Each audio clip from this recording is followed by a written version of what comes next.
नामांकन का दिन था। मुख्यमंत्री एकनाथ शिंदे दिखे, उप मुख्यमंत्री अजीत पवार दिखे, उनके साथ साथ बहुत सारे दिग्गज आज अपना नामांकन दाखिल करते हुए नजर आए। लेकिन नामांकन में सभी पार्टियों को आप अगर गौर से देखें तो सिवाय झंडे के कुछ और सुलझा हुआ नहीं दिखा। सीटों का झगड़ा निपट जाता तो आज ये डिबेट ना करनी पड़ती, आज आपके सामने इन तथ्यों की गूंज ना लानी पड़ती। नामांकन के आखिरी 6 घंटे बचे होने को हैं बावजूद चाहे महाविकास अघाड़ी हो या महायुति, दोनों गठबंधन अभी तक सीटों पर एक मत नहीं हो पाए हैं। और इसकी वजह क्या है?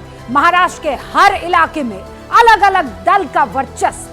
5 क्षेत्रों में महाराष्ट्र बटा है। इसके गणित को आप समझ लीजिए ताकि आप ये भी समझ पाएंगे कि ये पार्टियां दरअसल खुद के वर्चस्व के लिए लड़ रही है कि महाराष्ट्र में सरकार बनाने के लिए लड़ रही है, या फिर दोनों ही जरूरी है।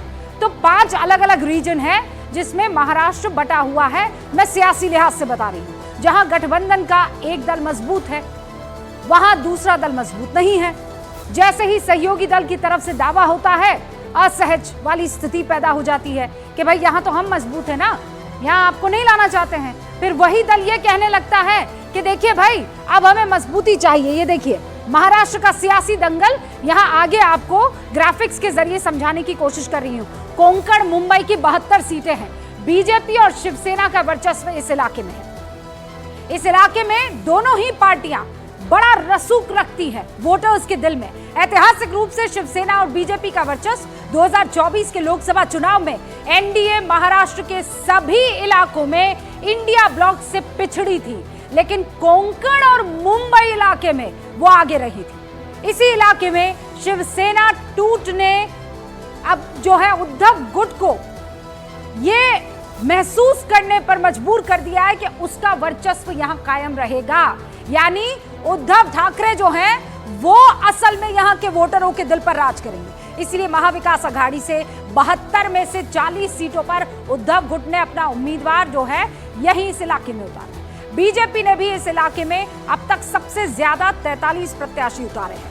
कोंकण मुंबई इलाके की ही तरह अब मैं आपको पश्चिम महाराष्ट्र की 72 सीटों का गणित समझाना चाहती हूं। यहां भी 72 सीटें हैं।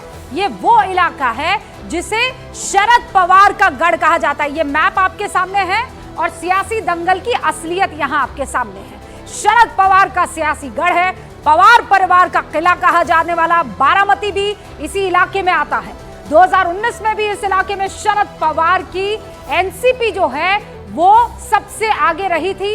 29 उम्मीदवार इस इलाके से एनसीपी ने उतारे हैं। अजीत पवार गुट ने भी इस इलाके में सबसे ज्यादा 12 प्रत्याशी उतारे हैं। सीटों के मामले में तीसरे नंबर पर आता है विदर्भ। संतरे के लिए मशहूर विदर्भ। इस इलाके में बीते 30 सालों से कांग्रेस और बीजेपी के बीच सीधी टक्कर है। ज्यादातर सीटों पर यह आमने सामने की लड़ाई आप देखेंगे। 2014 और 2019 के विधानसभा चुनाव में यहां बीजेपी का दबदबा रहा, लेकिन 2024 के लोकसभा चुनाव में इस इलाके में कांग्रेस ने बढ़त हासिल कर ली थी। और इसी से उत्साहित कांग्रेस ने जिन 99 सीटों पर प्रत्याशियों की घोषणा की है अभी तक उनमें से 34 इसी इलाके में से आते हैं विदर्भ। 62 सीटें यहां की, याद रखिएगा। बीजेपी ने इस इलाके में अभी 23 उम्मीदवार उतारे हैं। तो 46 सीटों वाले मराठावाड़ का भी आप गणित समझ लीजिए। 2014-19 में विधानसभा चुनावों में बीजेपी और शिवसेना ने यहां शानदार प्रदर्शन किया। हालांकि विलासराव देशमुख के वक्त इस इलाके में कांग्रेस क्या ताकतवर हुआ करती थी। उनके निधन के बाद कांग्रेस यहां टूटी। लोकसभा चुनावों में कांग्रेस ने जरूर इस इलाके में एक वापसी की है। महाविकास अघाड़ी के तीनों दल इस इलाके में लगभग बराबर सीटों पर लड़ रहे हैं। बीजेपी ने इस इलाके में अब तक 20 सीटों पर अपने उम्मीदवार उतार दिए हैं। शिंदे गुट ने 16 सीटों पर प्रत्याशी उतारे हैं। 43 विधानसभा सीटों वाले अब महाराष्ट्र में वो इलाका उत्तर महाराष्ट्र, आदिवासी वोटर बहुत ज्यादा है यहां पर। इस इलाके में बीजेपी और एनसीपी के बीच सीधी टक्कर होती है। इस इलाके की ज्यादातर सीटों पर शरद पवार और बीजेपी का स्ट्रॉन्ग होल्ड है। शरद पवार इस इलाके में दबदबे की एक मुख्य वजह है। मुख्य वजह महाराष्ट्र के पूर्व मुख्यमंत्री और मौजूदा सरकार में मंत्री छगन भुजबल यहीं से, जो अब एनडीए में शामिल है अजीत गुट में, इस इलाके में ओबीसी वोटरों की संख्या भी अच्छी खासी, और इसीलिए वो कह रहे हैं कि यहां पर हम मजबूत हैं। इलाके बटे हैं, पार्टियों के आंकड़े भी आप जान चुके हैं, और इसीलिए आप समझ रहे होंगे कि कौन कहां पर भारी है, किसकी स्थिति कहां पर मजबूत है। आखिर 3 दलों वाले दोनों गठबंधनों में खेल कहां बिगड़ रहा है, आप समझ गए होंगे। 23 अक्टूबर 2024 को जब महाविकास आघाड़ी ने नाना पटोले, संजय राउत और जयंत पाटिल जब ये प्रेस कॉन्फ्रेंस कर रहे थे, साथ में तस्वीर दिख रही है ना, ऐलान क्या किया था, तीनों दल 85 सीटों पर लड़ेंगे, ये फॉर्मूला है हमारा, सबका साथ सबका विकास। बाकी की 15 सीटें हम जो है हमारे बाकी जो दूसरे सहयोगी दल है उनको दे देंगे। आप गणित को समझिए, ये कैलकुलेटर है, ठीक है। घोषित कितनी है, 85। कांग्रेस ने अब तक 18 सीटों के गठबंधन को देने की जो बात थी उस पर मैं बाद में आऊंगी, लेकिन अभी 85 पर बात करते हैं। कांग्रेस ने अभी तक 99 सीटों पर उम्मीदवारों का ऐलान किया है। फॉर्मूला क्या था, 85, याद रखिएगा। शिवसेना उद्धव गुट भी 85 से 2 सीटें ऊपर है, अभी 87 सीटों पर अपने उम्मीदवार उद्धव गुट ने ऐलान कर दिया है। मुंबई कोंकण की 12 सीटों पर समाजवादी पार्टी अलग से है, दावा करती हुई नजर आ रही है। ये देखिए, 12 सीटों पर लड़ने का ऐलान कर दिया है। नाम का ऐलान नहीं हुआ, पर हम लड़ेंगे ये क्लियर कर दिया है। अभी तक उनको कोई सीट नहीं दी गई है। हालत यह है कि सोलापुर साउथ जैसी सीट पर उद्धव गुट और कांग्रेस दोनों ने प्रत्याशी घोषित कर दिए हैं। दूसरी तरफ महायुति में भी सीटों को लेकर पसोपेश की स्थिति है। ऐसा नहीं है कि वहां पर सब चंगा सीट। अभी तक 260 सीटों पर प्रत्याशियों की घोषणा हुई है, 28 सीटों पर टिकट का ऐलान नहीं हुआ है। सोलापुर साउथ सीट का विवाद इतना बढ़ गया है कि संजय राउत ने कांग्रेस को चेतावनी दे दी, अगर ऐसा हुआ तो ये काम उद्धव गुट भी कर सकता है। कांग्रेस को के जो नाना पटोले हैं, इस वक्त वो केंद्रीय नेतृत्व को समझा रहे हैं या इंतजार कर रहे हैं, फैसला बताकर मामले को टालने की कोशिश करते दिख रहे हैं। आखिरी वक्त तक सीटों की ये जो घपलेबाजी चल रही है, जो घालमेल चल रहा है, दोनों गठबंधन के लिए परेशानी का सबब बन सकता है। कई सीटों पर फ्रेंडली फाइट की संभावना बनेगी। गठबंधन का वोट बटेगा और फायदा कहां पहुंचेगा। जब फ्रेंडली फाइट होती है तो पसंद वाली पार्टी के अगर 2 हैं चेहरे या पसंद वाली विचारधारा के 2 हैं चेहरे, तो फिर वोट बटेगा तो कंसोलिडेशन कहां होगा, उस पार्टी के खिलाफ जो हो सकता है आपको ना पसंद हो, तो फायदा विपक्षी गठबंधन को मिल सकता है। कई सीटों पर एक दल को सीट अगर मिलती है और दूसरे दल का कैंडिडेट वहां पर बागी होकर उतर जाता है, तो फिर वोट बटेगा और इसका खामियाजा जो है वो कुछ वोटों से जीत के कुछ अंतर से वोटों की माफ कीजिएगा, कैंडिडेट की जीत की खबरें वहीं से आती हैं। तो अब मामला महाराष्ट्र में उलझ रहा है, सुलझ नहीं रहा है। कई सीटों पर बागी परेशान कर सकते हैं। आखिरी वक्त तक खींचतान होगी, तो अगर खींचतान होगी तो जनता के बीच जाकर कैसे आप अगर झूठ भी बोल रहे हैं कॉन्फिडेंटली तो बोल पाएंगे। इसी पर शुरू करेंगे आज गूंज।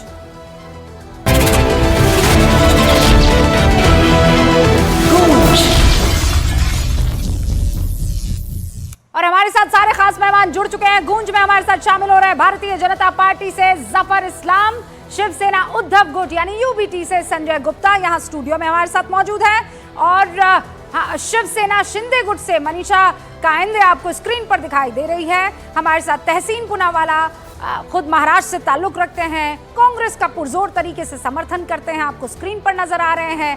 और मेरे फेवरेट दीपक चौरसिया, वरिष्ठ पत्रकार, इस वक्त आपको स्क्रीन पर दिखाई दे रहे हैं। ये राजनीति जो इस वक्त हो रही है उसका विश्लेषण भी करेंगे, और भाई महाराष्ट्र के बहुत सारे चुनाव को बहुत बारीकी से देखा और समझा है, तो इस पर अपनी विशेष टिप्पणी भी करने वाले हैं। और डॉक्टर अजीज खान साहब, अजीज साहब भी मेरे अजीज हैं, समाजवादी पार्टी के राष्ट्रीय प्रवक्ता हमारे साथ जुड़ चुके हैं। आप सभी का बहुत बहुत स्वागत है। शुरू करते हैं गूंज।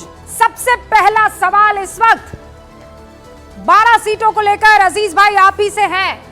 सच में 12 सीटों पर आप चुनाव लड़ेंगे? क्यों आप दिक्कतें बढ़ा रहे हैं कांग्रेस की और महा आघाड़ी की? देखिए रूबिका जी, समाजवादी पार्टी वो चाहती है कि गठबंधन जिस तरह अपना धर्म जिसको जैसा निभाना चाहिए गठबंधन को, वो गठबंधन अपना धर्म निभाए। और मुझे लग रहा है कि इससे पहले के हालात जो चाहे वो आपका हरियाणा में रहा हो या इसी के साथ साथ मध्य प्रदेश में रहा, मुझे लग रहा है कि गठबंधन धर्म को नहीं निभाया गया सही तरीके से और जिसका परिणाम देखने को मिला। बदले बदले सरकार नजर आते हैं। क्या बात हो गई है? मैं सवाल पूछती थी कुछ और, जवाब निकलता था महायुति को लेकर, बीजेपी को लेकर, आक्रामक हो जाते थे आप सीधे तौर पर जफर इस्लाम और उनकी पार्टी को लेकर। आज गठबंधन का धर्म याद दिला रहे हैं डॉक्टर साहब। नर्व्स पकड़िए समाजवादी पार्टी की, क्या हो गया है? देखिए रूबिका जी, वही तो मैं कह रहा था, मुझे कंप्लीट करने दीजिए। लेकिन समाजवादी पार्टी अडिग है। समाजवादी पार्टी चाहती है कि गठबंधन धर्म पूरी तरह से निभाया जाए और हर तरीके से हम गठबंधन के साथ हैं। लेकिन अब अगर गठबंधन के साथी हमारे जो गलती पहले कर चुके हैं, अगर वो गलती फिर दोबारा करेंगे तो मुझे लग रहा है इनका नुकसान होगा। तो ऐसी स्थिति में जहां पर बीजेपी पूरी तरह से जिसकी पोजीशन बहुत खराब है, आज लॉ एंड ऑर्डर महाराष्ट्र से लेकर उत्तर प्रदेश तक ध्वस्त है, तमाम बड़ी बड़ी परेशानियां हैं, लोग उसको वोट नहीं देना चाहते। ठीक है। और अगर ऐसी परिस्थिति में हमारा गठबंधन सबको साथ लेकर के नहीं चलेगा तो यकीनन बीजेपी का फायदा हो सकता है। हाँ। तो मुझे लग रहा है कि गठबंधन को गठबंधन धर्म निभाना चाहिए। भाई, मुझे सारी बातें आपकी समझ में आ रही है, लेकिन आप काहे अभी फटे में पैर डाल रहे हैं? मुझे इतना तो समझा दीजिए। अभी महाराष्ट्र जीत लेने दीजिए ना, आप क्यों पहुंचे? आप नई पार्टी है, आप उत्तर प्रदेश संभालिए ना। और उत्तर प्रदेश में तो वो मान गए आपकी बात, 9 की 9 सीटों पर आप उपचुनाव लड़ रहे हैं, ना नाम है ना निशान है कांग्रेस का, तो कहीं तो वो खामियाजा पूरा करवाएंगे ना आपसे। देखिए रूबिका जी, मैं वही कह रहा था कि जो गलती हरियाणा में हुआ है, मध्य प्रदेश में हुआ है, महाराष्ट्र में मुझे लग रहा है कि महाराष्ट्र में इंडिया गठबंधन को मुझे लग रहा है उसका ख्याल रखना चाहिए। पहली बात, मैं 2-3 बातें स्पष्ट नहीं 2-3 नहीं, पहले एक एक करके आप देख रहे हैं मेरे बाकी और 5 मेहमान हैं। मैंने शुरुआत आपसे की है, मैं आपका खेल नहीं समझ पा रही थी। अब आप कह रहे हैं कि नहीं गठबंधन धर्म नहीं निभाया जा रहा है। तहसीन नहीं, आप बड़े भाई हैं तो इसका मतलब ये कि रोटी का बड़ा टुकड़ा खुद रखेंगे और वो जो छोटा वाला टुकड़ा है वो पीछे से अपने ही मुंह में डाल देंगे। अरे बांटना सीखिए। देखिए रूबिका जी, आज मैं आपको ज्वाइन कर रहा हूँ मुंबई से। मैं इनफैक्ट बैंड्रा में हूँ, यहाँ पे कुछ मीटिंग्स के लिए आया था गठबंधन को लेकर। और एक चीज मैं आपको स्पष्ट कर दूं, दीपक जी भी यहाँ पर बैठे। एक तो मैं आपसे नाराज हूँ, दीपक जी सिर्फ आपके नहीं हम सबके फेवरेट है। तो ये चीज बट मेन चीज ये रूबिका जी कि मुझे ये लग रहा है एज अ पॉलिटिकल एनालिस्ट जो चाहता है कि भाजपा हार जाए और एनडीए जीते, कि कहीं न कहीं दोनों संजय राउत जी को और समाजवादी पार्टी को एक बैक स्टेप लेना चाहिए। मैं संजय राउत जी का नाम इसलिए ले रहा हूँ क्योंकि मैं मानता हूँ कि उद्धव ठाकरे जी एक मैच्योर पॉलिटिशियन है और जिस तरह की इमेच्योरिटी संजय राउत कर रहे हैं और जिस तरह की डिमांड समाजवादी पार्टी करे, मुझे लगता है ये ठीक है। बहुत अच्छी अपॉर्चुनिटी है महाराष्ट्र में सरकार को बदलने। मैं मानता हूँ हरियाणा में कुछ गलती आई, मैं 100% दूंगा, लेकिन महाराष्ट्र का पूरा समीकरण अलग। पहली बात। दूसरी बात, मैं आपसे भी पूरी तरह से इत्तेफाक नहीं रखता हूँ जी। आपने शुरुआत में कहा पश्चिमी महाराष्ट्र में एनसीपी का गढ़ माना जाता है, बहुत स्ट्रॉन्ग है वहाँ पे बारामती। आप बोले रूबिका जी, वहाँ पे पुणे भी, वहाँ पे कोल्हापुर के वो सारे गढ़ है जो कांग्रेस के गढ़ है। कांग्रेस का जन्म ही पश्चिमी महाराष्ट्र में हुआ, कांग्रेस का जन्म, और कांग्रेस को पश्चिमी महाराष्ट्र में कमजोर करने वाले अगर कोई गढ़ है वो एनसीपी। यहाँ पर कोई सियासी पार्टी का जन्म हुआ है तो वो कांग्रेस ही है। बाकी सारी पार्टियां तो आप कह सकते हैं कि उससे टूट कर निकली है, लेकिन क्या अब वो स्ट्रॉन्ग होल्ड है? तहसीन वेस्टर्न महाराष्ट्र में कांग्रेस ही सबसे पावरफुल पार्टी है। शरद पवार पार्टी टूट गई, शिवसेना की पार्टी टूट गई। लेकिन एक चीज कांग्रेस को भी समझना होगा, और कांग्रेस को अपने कॉन्फिडेंस के लिए, मैं 30 सेकंड में अपनी बात समाप्त करता हूँ, कांग्रेस को अपने कॉन्फिडेंस के लिए बात समझनी होगी। कांग्रेस महाराष्ट्र में सबसे बड़ी पार्टी बन सकती है, लेकिन अगले दिन जो संजय राउत हमला कर रहे हैं कांग्रेस के ऊपर, जिस तरह का डिमांडिंग एटीट्यूड है, उससे महाराष्ट्र के लोग खुश नहीं हो गए। संजय राउत अगर 2 महीने अगर वो जेन्युइनली स्टेटमेंट्स ना दे, ये 1 महीने ऑनेस्टली एनडीए चुनाव जीतेगा। ऑनेस्टली मैं ये बात कह रहा हूँ। बहुत लोगों को, मैं कितने लोगों को मुंबई में मिल रहा हूं, चाहते परिवर्तन हो। आपका जो गणित है, अगर वो सच में सीरियसली अभी कांग्रेस देखो, जब सुन ली मिलूंगा होती, उसे ये बात बताऊंगा, समझ ली होती मिलूंगा ये तहसीन, बात तो मामला बताऊंगा। बहुत अलग होता। पर आज गठबंधन धर्म कोई और याद नहीं दिला रहा। संजय राउत immature behavior नहीं, पर अब ये संजय राउत मत बोलिए ना, यहाँ पर तो डॉक्टर साहब भी कह रहे हैं, अजीज भाई भी कह रहे हैं कि आप लोग को जब जरूरत होती है तो आप फौरन दौड़ के लपक लेते हैं हर अपॉर्चुनिटी, और जब आपको 99 सीटें मिल जाती है you start behaving as a queen Elizabeth. तो आप ही हैं, आप ही के सर पर मुकुट आना चाहिए और बाकी सब तो यूं ही है। ये वाला जो एटीट्यूड है वो महाराष्ट्र में आपके लिए ठीक होगा कि गलत होगा, इस पर मैं बहस करना चाहती हूँ। अब जफर इस्लाम भी हमारे साथ मौजूद है, और इंटरेस्टिंग चीज मैं दर्शकों को बता देना चाहती हूँ कि इसमें ज्यादातर जो आपको चेहरे नजर आ रहे हैं ना, वो सबके सब महाराष्ट्र से ताल्लुक रखते हैं। इनफैक्ट जफर इस्लाम वो भी वहां महाराष्ट्र से ही ताल्लुक रखते हैं। कैसे ताल्लुक रखते हैं कि भाई ज्यादातर वहां पर उनका समय बीतता है, घर है उनका बाकायदा। ये बताइए कि जफर इस्लाम साहब खाली यहाँ पेच या महाआघाड़ी में नहीं फंसा हुआ है, महायुति में तो फंसा हुआ है। आप लोग सरकार बनाने के लिए लड़ रहे हैं कि अपने वर्चस्व के लिए लड़ रहे हैं? देखिए रुबिका जी, सही कहा, मेरे आधे से ज़्यादा ज़िंदगी मेरी यहीं गुजरी है। 70% ज़िंदगी मेरी मुंबई में गुजरी है और मैं इस वक्त भी मुंबई में हूँ, और मेरी रिस्पॉन्सिबिलिटी भी इलेक्शन में मुंबई में लगी है। लेकिन मैं 2-3 बातें कहना चाहता हूँ। मेरी आवाज़ वापस आ रही, इसको ज़रा ठीक करा दीजिए। ठीक कर लीजिए। लेकिन मैं सबसे पहले कहता हूँ कांग्रेस, ये जो एमवीए के पार्टनर है, उनका ऐसा है एक दूसरे को कहना, मुझे कम नहीं लेकिन हम किसी से कम नहीं। कांग्रेस का ऐसा है कि जेब है मेरी खाली लेकिन भर दो मेरी थाली। तो ये जो कॉन्सेप्ट है यहाँ, इसके वजह से आपस में पूरा कुश्ती रहती रहेगी, और वही हाल है इस समाजवादी पार्टी का। कुछ नहीं लेकिन फिर भी सब कुछ चाहिए हमको। तो इस तरह की जो सोच है ना, जिसमें त्याग नहीं है जरा सा भी, तो ये जनता के लिए क्या त्याग करेंगे? जब पार्टी अपने एक दूसरे के लिए त्याग नहीं करे इलेक्शन में, तो जनता के लिए क्या त्याग करेंगे? इसीलिए आपको मैं बताना चाहता हूँ, महायुति में कुछ भी प्रॉब्लम नहीं। हमने अपने सीटें जितनी डिक्लेयर करी हैं, वो बाकी जो नहीं किए हैं वो भी हमने डिसाइड कर लिया, ऑलरेडी कम्युनिकेट कर दिया है। स्ट्रेटेजिकली हम हो सकता है कि जो बची खुची सीटें 29 को सुबह में डिक्लेयर करें। अच्छा ठीक है, मैं आपकी इस बात को लास्ट में करें। हाँ, नहीं एक सेकंड, यहाँ पे हमारे साथ शिवसेना शिंदे गुट की मनीषा कायंदे भी हैं। मनीषा जी, सच बताइए, कौन किस पर अभी भारी नजर आ रहा है? महायुति आप कहेंगी, लेकिन महाअघाड़ी में जो आपको दिखाई दे रहा है वो आपके लिए परेशानी का सबब है कि ये तो सोने पर सुहागा है? देखिए, महाविकास आघाड़ी जो है उसमें पूरी बिगाड़ी है, और ये एक दूसरे की सलाह न लेते हुए ये लोग सीट्स डिक्लेयर कर चुके हैं।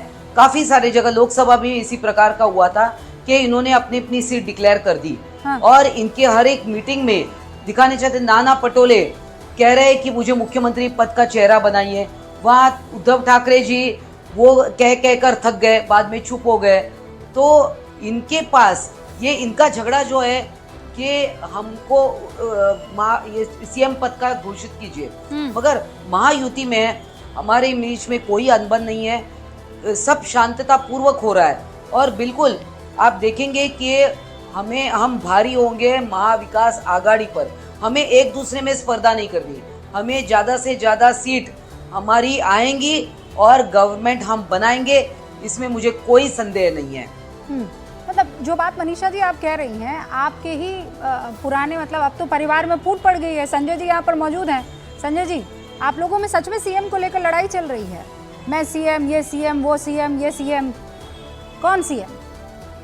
हम बाला साहब की पार्टी से हैं, और बाला साहब ने हमेशा सही को सही और गलत को गलत कहा है, और हमें जो सही लगता है हम वो कहते हैं और करते हैं, वो चाहे बीजेपी के खिलाफ हो या कांग्रेस के खिलाफ हो या हमारे गठबंधन के साथियों के खिलाफ हो। जिस तरह से हमारे गठबंधन के साथी आज जैसे समाजवादी पार्टी या कांग्रेस जिस तरह से बात कर रही है कि महाराष्ट्र में मुख्यमंत्री का चेहरा कौन होगा, तो इसके लिए मैं इन्हें ये बता देना चाहता हूँ कि जिस तरह से हमारे लिए उत्तर प्रदेश में जब भी चुनाव होगा, अखिलेश जी का चेहरा, हमने कभी ये नहीं कहा कि उत्तर प्रदेश में कौन मुख्यमंत्री होगा उस पर हमें क्यों इतराज़ है।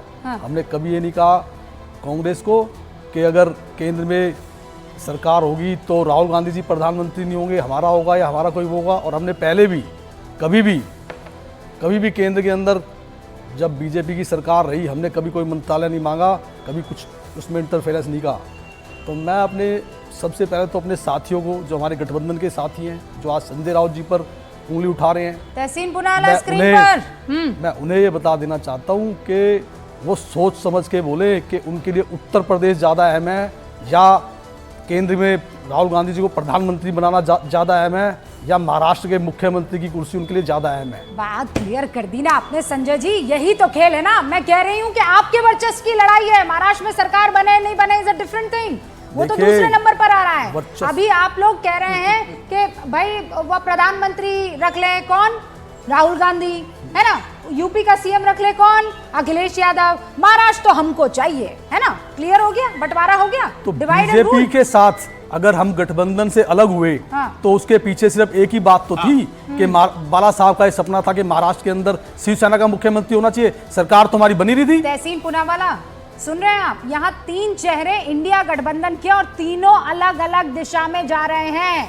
पहले ने कहा समाजवादी पार्टी के डॉक्टर अजीज भाई ने कि देखिए गठबंधन का धर्म ये लोग निभा नहीं पा रहे हैं। दूसरे आए आपने कहा संजय राउत तमीज से पेश नहीं आ रहे हैं। तीसरे आए संजय राउत की पार्टी के संजय गुप्ता जो कह रहे हैं कि सुनिए हम आप में इंटरफेयर नहीं करते, आप यहाँ ना कराइए। तीनों आपस में लड़ रहे हैं। तो मैं ऐसा करूं, शिवसेना की मनीषा और जफर साहब को टाटा बाय बाय कर लेती हूं, आप ही खुद लड़ लीजिए। तो देविका जी, मैं एक चीज आपको कह रहा हूँ, जो पार्टी एनडीए ने सबसे बड़ी पार्टी के रूप में उतरी थी उसका मुख्यमंत्री होगा। दूसरी बात मैं कह रही हूँ, आज मनीषा जी आपके शो पे है, वो शिवसेना एकनाथ शिंदे जी के ग्रुप में क्यों छोड़ी उन्होंने, आप उनसे पूछना। ये शिवसेना टूटने के बहुत बड़ा कारण है संजय राउत, ये सरकार गिरने की बहुत बड़े कारण। मैं जेन्युइनली मैं चाहता हूँ कि भाजपा हारे, मैं चाहता हूँ एकनाथ शिंदे जी दोबारा से मुख्यमंत्री हुए, लेकिन अगर आप बार बार इस तरह के स्टेटमेंट दोगे महाराष्ट्र की जनता को पसंद नहीं लगती। तीसरी चीज आपको कह दो, आज शिवसेना उद्धव ठाकरे जी के वोटर्स कौन है, दीपिका जी आप भी जानते हैं, शिवसेना उद्धव ठाकरे के वोटर्स कांग्रेस के कोर वोटर है, दलित वोटर, मुसलमान वोटर। जो मराठी मानव थे वो एकनाथ शिंदे जी के साथ चला गया, जो हिंदुत्व का वोट है वो बीजेपी के साथ है। इनके पास पार्टी सिंबल, इनके वोटर सारे, तो अब कांग्रेस कह रहे ये अगर अब भी चाहेगी कि डोमिनेट करे तो ऐसा तो नहीं होगा। ये कहीं ना कहीं अगर जो सबसे बड़ी पार्टी के रूप में उतरेगी तीनों दल में वो चुनेगी मुख्यमंत्री। कैसे डिसाइड होगा सबसे बड़ी पार्टी पर रिजर्व हो, ये पहली बात। तहसीन पुनावाला नहीं, पहली बात पर डिबेट कर लेती हूँ और उसके बाद मैं दोबारा आती हूँ आपको। संजय से सुन लिया ना आपने, संजय राउत की वजह से मनीषा जी चली गई। संजय राउत जैसे नेताओं की वजह से, ये मैं नहीं कह रही हूँ है ना, ये खुद अभी आप ही के साथ ही कह रहे हैं। तहसीन पुनावाला जवाब दे दीजिए 20 सेकंड में, फिर दीपक चौरसिया। तहसीन पुनावाला जी को तो मैं यही कहूँगा, जिस तरह से इन्होंने जो कहा कि इन्हें पता नहीं क्या हो गया, मैं तो यही कहूँगा कि कुछ लेते क्यों नहीं। तो जो इन्होंने कहा वो हमारी समझ से बाहर है। जिस तरह के शब्दों का इन्होंने प्रयोग किया संजय राउत जी के लिए, तो मुझे लगता है कि ये सब इस तरह से कहने की बजाय ये सब किसी और तरीके से आने चाहिए थे। ये सब ठीक नहीं जो तहसीन पुनावाला जी ने इस्तेमाल किए। कांग्रेस का मौत पीस, इनफॉर्मल मौत पीस। मैं बता अच्छा, दूं क्या इनका मकसद है। इनको बोलने दीजिए क्या कह रहे हैं ये बीजेपी के हमारे साथी, ये क्या सुनाई दिया मुझे। क्या हम तहसीन पुनावाला को फोन पर ले सकते हैं? उनका नेटवर्क जो है वो नहीं ठीक है, हम लोग नहीं सुन पा रहे हैं, वो कुछ इंपॉर्टेंट बातें कह रहे हैं। हाँ, जफर इस्लाम जी कुछ कह रहे थे। संजय भाई मैं तो सिर्फ इतना कह रहा था भाई, आप नहीं समझ पा रहे हैं। आस्तीन में सांप रखिएगा तो क्या दिखेगा, आपको डसेगा ही ना। देखिए एक बात सुनिए सर, आप समझिए इसको। एक बात सुनिए जफर इस्लाम जी, देखिए हमने जितनी वफादारी की थी ना आपके साथ, इतनी तो वफादारी हिंदुस्तान तो क्या दुनिया में किसी ने किसी के साथ नहीं की। मगर आपने जिस तरह से जो किया, अरे भाई बिल्कुल भी ठीक नहीं किया। नहीं, एक सेकंड आप सुन लीजिए जफर साहब, मैं एक सेकंड आ रही हूँ। मनीषा जी यहाँ पर मौजूद है। नहीं, दिस इज इम्पोर्टेंट। मनीष, आप लोगों को छोड़ के गए तो चलो दिलरुबा थी, नहीं बन सकी, पर ये तो एक ही माँ की औलाद ना दोनों। अब अलग हुई तो क्यों हुई मनीषा जी? कौन बड़ा धोखेबाज है, बीजेपी के संजय जी की यूबीटी? देखिए जनता के साथ किसने धोखा किया, ये सबसे बड़ी बात है। 2019 में इकट्ठे मैंडेट दिया, लोगों ने शिवसेना भारतीय जनता पार्टी को वोट किया है। एक तरफ मोदी जी का चेहरा, उसके बगल में माननीय जो अपने बाला साहब ठाकरे जी है उनका चेहरा। और लोगों को दोनों ने साथ में वोट किया। क्या बीजेपी ने जो मुख्यमंत्री का पद नहीं दिया वो ठीक किया उस वक्त? आप मुझे इस बात का जवाब दीजिए कि जो बाला साहब का सपना था कि महाराष्ट्र में मुख्यमंत्री हमारा रहेगा, वो सही क्या बीजेपी ने? आप मुझे बताओ। हाँ, मनीषा जी को एक बार बोल लेने दीजिए। रूबीना जी ये मेरा समय खा रहे हैं। अरे मत समय खाइए नहीं भाई, खा रहे हैं समय हम मत आपका। खाइए। रूबीना जी ये मेरा समय खा रहे हैं। संजय जी, अरे संजय जी जब आप बोलते तो मैं तो पार्टी ले गई, हम समय भी ना ले, 1 मिनट में आपको भारी आपत्ति अरे हो गई। देखिए जबरदस्ती उत्तराधिकारी अभी इलेक्शन कमीशन का ये वर्डिक्ट था, सारे कोर्ट का ये वर्डिक्ट था। आपको इस देश का कोर्ट मान्य नहीं, आपको इस देश का इलेक्शन कमीशन में आप विश्वास नहीं रखते हो, आप इस देश में किसी भी स्वायत्त संस्था पर आप विश्वास नहीं रखते हो। आपको किस पर विश्वास है? संजय राउत पर विश्वास है? आपको किस पर विश्वास है? शरद पवार जी पर विश्वास है, जिन्होंने ये लिखा उनकी किताब में कि मंत्रालय में जो 2.5 दिन भी नहीं गए, उन पर विश्वास है। आप किस पर विश्वास? आपको महाराष्ट्र की जनता पर विश्वास नहीं है, तो जनता आप पर क्यों विश्वास दिखाए? जनता आप पर विश्वास क्यों दिखाए? और अब इलेक्शन में, विधानसभा के इलेक्शन में भी दिखाया। अरे वो फेक नैरेटिव है। वोटिंग हमारा स्ट्राइक रेट सबसे ज्यादा है, माननीय शिंदे जी का स्ट्राइक रेट सबसे ज्यादा है। आप एक बात का मैं जवाब दे आपके दीजिए मेरे को। सवालों आप का जवाब नहीं सिर्फ दूंगी। एक सवाल है मेरा मैं आपसे। से बात कर रही हूँ, आपसे मैं सिर्फ तो मेरा एक रूबीना सवाल जी है से बात कर रही हूँ। मैं आपसे सिर्फ महाराष्ट्र मेरा की एक सवाल जनता है, अगर से आप बात दे कर दें रही नहीं तो हूँ। कि 2019 में जो मुख्यमंत्री का पद बीजेपी ने नहीं दिया था हमको, हाँ, कहिए। क्या बीजेपी ने सही किया था? क्या बाला साहब की हमेशा से ये बात नहीं थी अरे कि पर केंद्र में इतने बीजेपी बड़े की सरकार खिलाड़ी हो? निकले जफर इस्लाम और इनकी पार्टी कि आपको नहीं दिया, लेकिन असल में मुख्यमंत्री का पद तो गया शिवसेना के पास ही। लेकिन आज- बीजेपी के आज पास भी जो नहीं है, आया। शिंदे साहब कहाँ हैं? लेकिन आप बीजेपी के पास नहीं आया, पर बीजेपी के जो पास भी नहीं शिवसेना आया। चाहती थी आप क्योंकि वो हुआ इन्होंने ना, सही आपके नहीं किया नेता तो इनके कहते साथ रहे इनके पास कि नहीं मैं आया। शिवसैनिक को मुख्यमंत्री बनाना चाहता हूँ। आपके नेता कहते रहे कि मैं शिवसैनिक को मुख्यमंत्री तो बनाना चाहता हूँ। एकनाथ शिंदे जी को उन्होंने ही ये विधायक नहीं दल का कहा नेता बनाया कि था मैं उद्धव खुद ही जी ने। मुख्यमंत्री सर, बनना पर अब चाहता हो हूँ। गया ना, ये तो कल की बात है संजय गुप्ता जी और मनीषा जी, आज- कल की बात है। मैं आज की बात तो करूँ अभी ये पूरा आज एक जरा एक मिनट थोड़े मुझे बोलने दीजिए। अटके हुए हैं। जफर साहब आ रही हैं, सारे एक सेकंड कोर्ट ने सुनिए। फैसला दे दिया। मनीषा जी एक सेकंड। संजय जी आप वहीं पर आपकी रिकॉर्ड अटकी गाड़ी हुई है। क्या पीछे ही अटकी हुई है दीपक जी। और अब ये हो रहा है कि मैं तुझे मैदान में बताता हूँ कि असल शिवसेना मैं हूँ, असल शरद पवार मैं हूँ, असल एनसीपी मैं हूँ। लड़ाई ये वाली है कि लड़ाई ये है कि महाराष्ट्र में सरकार कौन बनाएगा?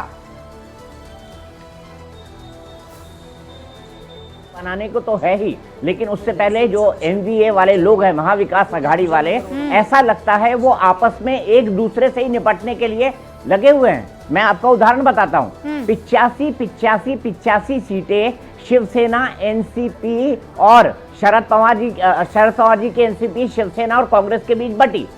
अब कांग्रेस ने 99 कैंडिडेट क्यों घोषित कर दिए? हालांकि अभी भी उनको लगभग 29 कैंडिडेट घोषित करने बाकी हैं। जिस कारण से उन्होंने 14 कैंडिडेट ज्यादा उतार दिए। क्या कांग्रेस ये जताना नहीं चाहती शिवसेना के ऊपर कि मेरे 14 कैंडिडेट आपके ऊपर सुपर इम्पोज हैं, आप अपनी कुछ सीटें कम करो? और झगड़ा तो हो रहा है ना। सोलापुर उत्तर सीट पर संजय राउत ने कहा है कि देखिए, अगर यहाँ पर आपका कैंडिडेट उतरा जो कांग्रेस उतार चुकी है तो महाविकास आघाड़ी के लिए ये अच्छा नहीं होगा। तो जो सास बहू और साजिश दिखाई दे रही है वो महाविकास आघाड़ी में ज्यादा दिखाई दे रही है। इसीलिए आप देखिए 85 सीटें उद्धव ठाकरे को उतारनी थी, उन्होंने 2 ज्यादा उतार दिए। शरद पवार अपने कैंडिडेट 85 पूरे कर ही नहीं पा रहे हैं। कल 3 बजे तक जो है नामांकन दाखिल हो सकता है। बाकी अभी जो है वो एनडीए अलायंस के भी, महायुति जिसको हम कह रहे हैं, उसके भी 28 कैंडिडेट बाकी हैं। लेकिन उनमें से किसी ने अपनी पार्टी को जो सीट अलॉट हुई है, जैसे जितनी सीट एकनाथ शिंदे को हुई, जितनी सीट बीजेपी को हुई, जितनी सीट अजीत पवार को हुई, उन्होंने अपनी पार्टी को जो सीटें अलॉटेड है उससे ज्यादा प्रत्याशी नहीं उतारे हैं। तो किसकी सिर्फ फुटबॉल अभी सार्वजनिक तौर पर ऑन रिकॉर्ड है, ये आपको दिखाई दे रहा है। और ये कौन है? ये महाविकास आघाड़ी है। महाविकास आघाड़ी। अब इसका जवाब तो आपको देना होगा संजय गुप्ता जी। एक तो 30 सेकंड में जवाब दे दीजिए। 85 सीटों पर बात बन गई थी, तो ये ज्यादा सीटें आप काहे आपके साथी उतार रहे हैं, किस बात को? और वो अजीज खान साहब बैठे हैं कि 12 सीटें मुझे दो, मैं जीत कर बताता हूँ, उनको 1 को सीट नहीं दे रहे हैं। Coming to you Tehseen आफतार।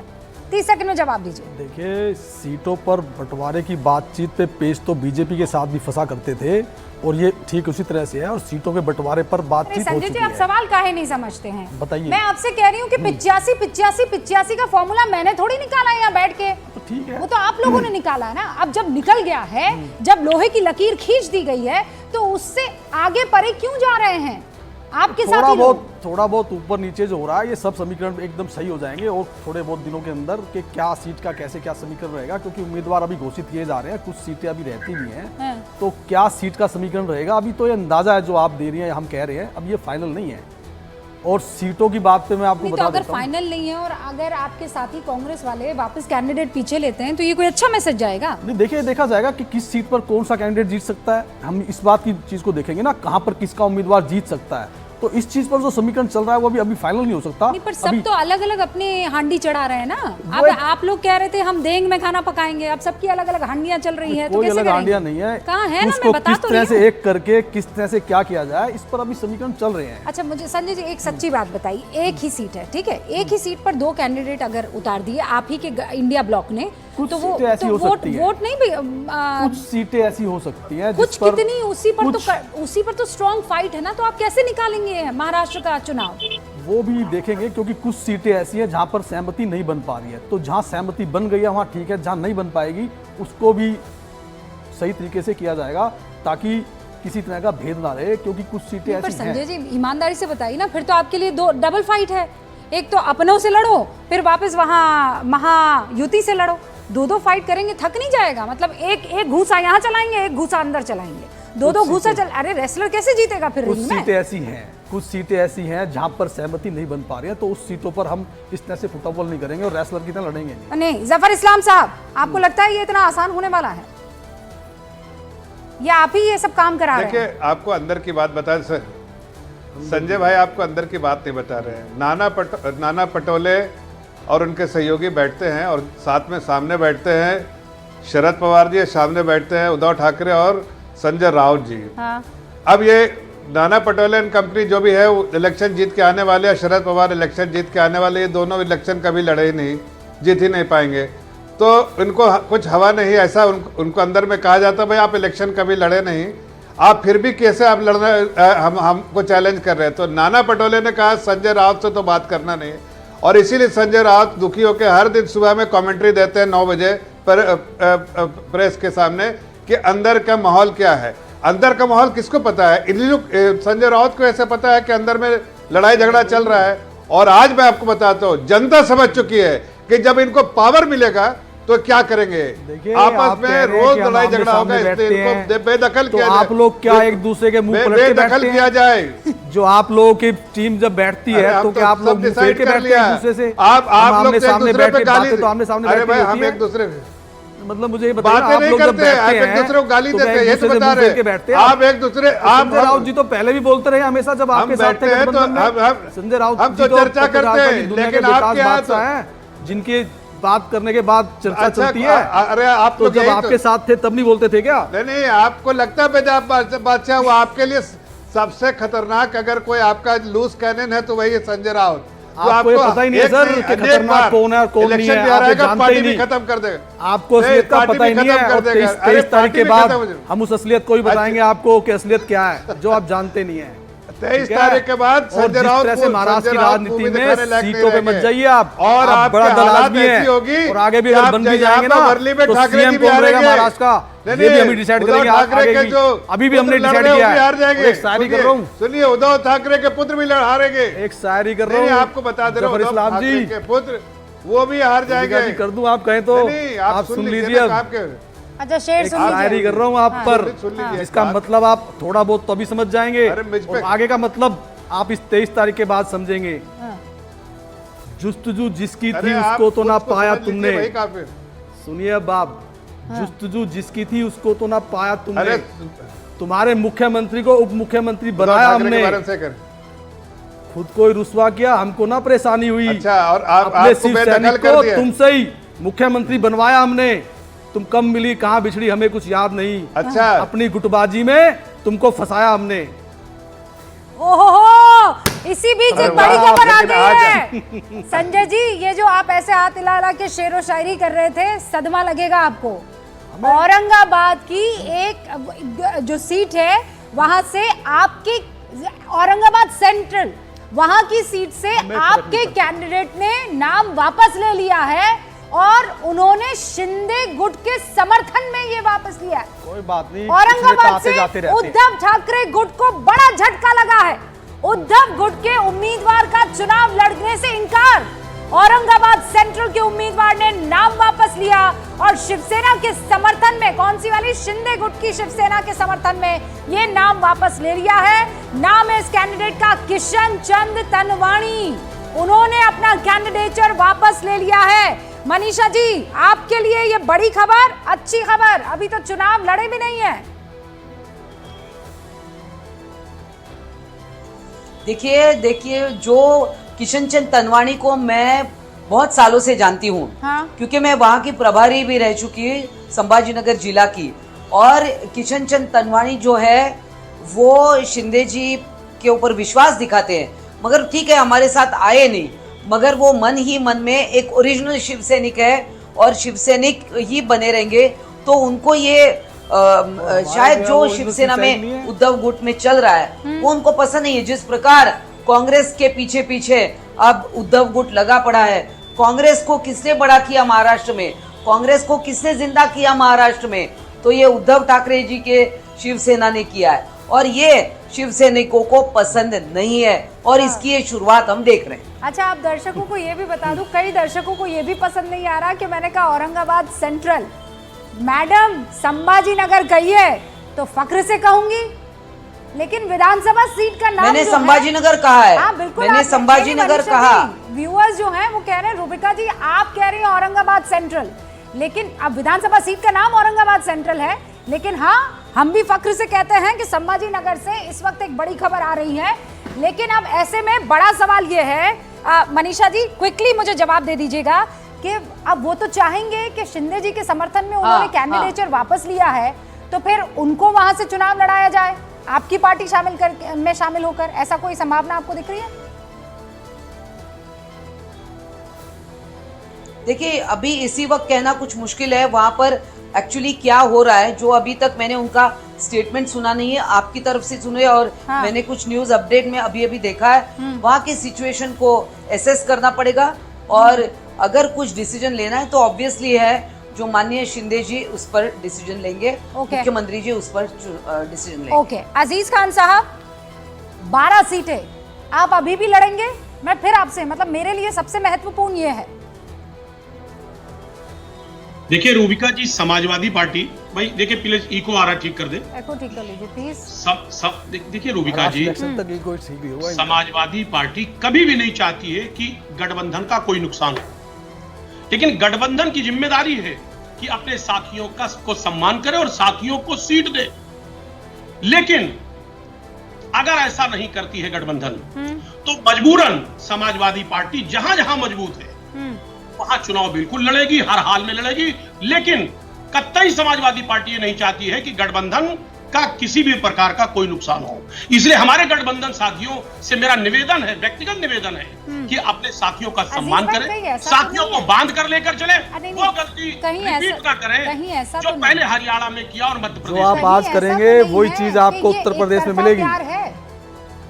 जी, ऐसा तो नहीं है कि एक तरफा प्यार है गठबंधन को लेकर आप लोगों का? रूबिका जी, देखिए समाजवादी पार्टी हमेशा जब भी रिश्ता बनाती है दिल से बनाती है और दिल से रिश्ता है, आज भी है, हमेशा रहेगा। दिल से रिश्ता बनाएंगे, मुझे कोई दिक्कत नहीं, पर अभी तो आपने दल से रिश्ता बनाया है ना। अब दल से रिश्ता बनाएंगे तो सियासत होगी, और सियासत होगी तो आपके दिल में दर्द होगा। देखिए रूबिका जी, सियासत करने ही तो बैठे हैं, कोई माला लेके थोड़ी बैठे हैं। और अगर सियासत करने बैठे तो सीट भी चाहिए।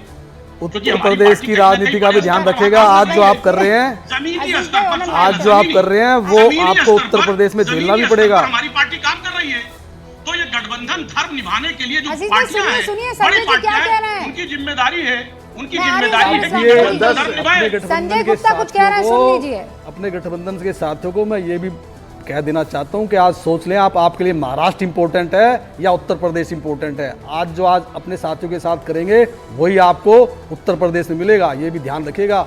सोच लीजिएगा कि उत्तर प्रदेश सही है, अहम है, या महाराष्ट्र अहम है।